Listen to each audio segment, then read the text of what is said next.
päivä ja en voi aloittaa tätä puhetta toteamatta, että tämä on myös minulle henkilökohtaisesti hyvin merkittävä ja herkistävä hetki. Tapiolaan on alusta asti yhdistynyt sekä laadukkuus että inhimillisyys.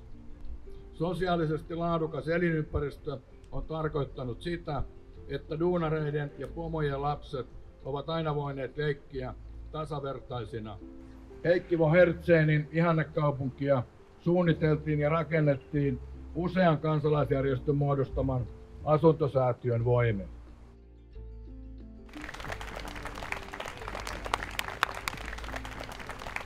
On ilo olla täällä tänään juhlimassa 70-vuotista Tapiolaa ja Tapiolan Killalle.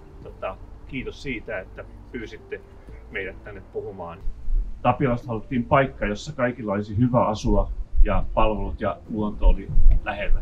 Edelleen meidän toiminta perustuu näihin arvoihin ja ne on ihan samat, mitä se on aikoinaan Tapiolan syntyhetkellä oli. On hienoa, että Tapiolan tarina elää jatkuakseen.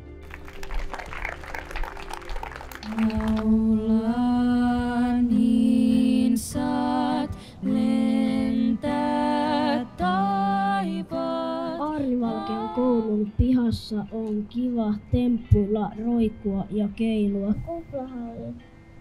Siellä voi juosta rataa hallin ympäri. On tärkeää, että Silkkiniitistä pidetään huolta, koska siellä on lampia eläimet leikkiä.